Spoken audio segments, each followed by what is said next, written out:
Hey everybody, this is Vince Miller. Thank you so much for joining me for some more time in God's Word. Call out today goes to Bob Wilbanks of Minnetonka, Minnesota.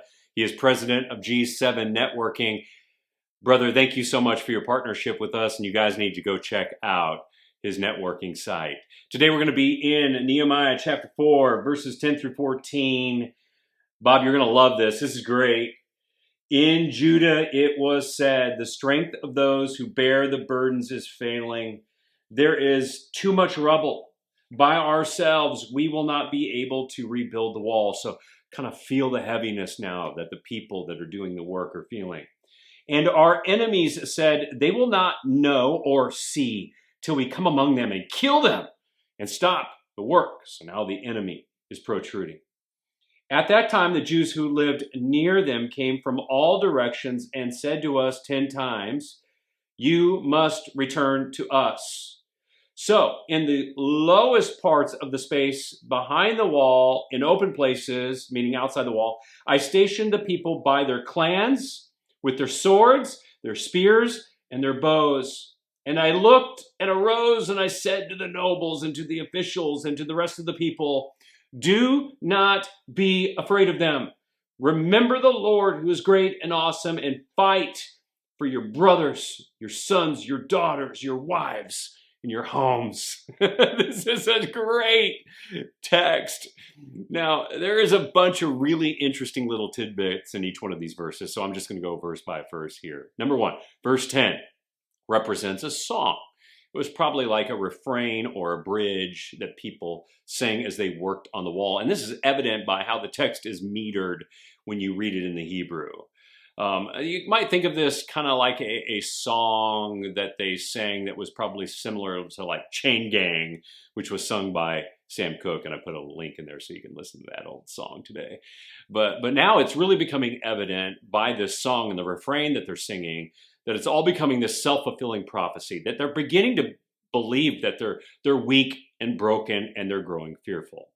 Verse 11 reveals a growing resistance and a definitive plan to attack Jerusalem by some secret faction that's out there somewhere. Now, we all know the king of Persia is disallowing this, but the enemy is still going to rise up and it's becoming restless and it's ready to attack. Verse 12 is the awareness about this attack because of the gossip that's happening out there in surrounding areas. And remember, a lot of the Jews that are working on the wall have homes in these surrounding areas. They're governed by people like Sanballat and Tobiah and Geshem. So they hear that the secret has got out. Verse 13 is Nehemiah's response to the threat. What does he do? Well, he arms men and positions them in the valley outside the wall. Remember, Jerusalem sits up on a hill. The walls are built around it, and there's a valley around it. So what does Nehemiah do? He positions and arms these men so that the enemy can see that he knows about their plan. But it's that last verse that's the best. Nehemiah gives this charge, and his charge has 3 parts. Notice them. Number 1, first, he declares, do not be afraid. Do not be afraid. And Nehemiah intentionally uses this phrase. These words echo ancient words that were charges used by many of God's leaders. And the people would have instantly made this connection to that phrase. It was a charge given by God, given by Moses, given by Joshua, given by David, and many others. And there's variations of it, but here's one from Joshua chapter 10, verse 25. Joshua said to the people, do not be afraid or dismayed. Be strong and courageous, for thus the Lord will do to all your enemies against whom you fight. Now, why does he give this charge? Well, this charge was a call to remember that God is the divine warrior. That God is the one who fights all their battles. That God is going to turn the fear that they have projected onto them back to those enemies. God's people only need 2 intangible things. Strength and courage. Strength and courage. Strength and courage. That's it. Because it's God who's going to defend himself and his work. Second, here's what he says. He persuades them to turn their minds, not to the greatness of the work, because that's what they're thinking about right now, not to the greatness of the enemy, because that's what they're thinking about right now, but to the greatness of God. Nehemiah is increasingly aware that the battle within and the battle without in the ranks has become great in their mind. It's so great, it's affecting their mind and their emotion and their will. Therefore, Nehemiah is trying to turn their mind and emotion and will back to the inspiring greatness of God. Third, and this is the big one, he has armed and positioned men and charges them to fight if a battle comes. There aren't open borders around Nehemiah's wall. He's not just letting people freely into the city and giving them access. He inspires the men by telling them that this is the final line of defense in the continuity of their families.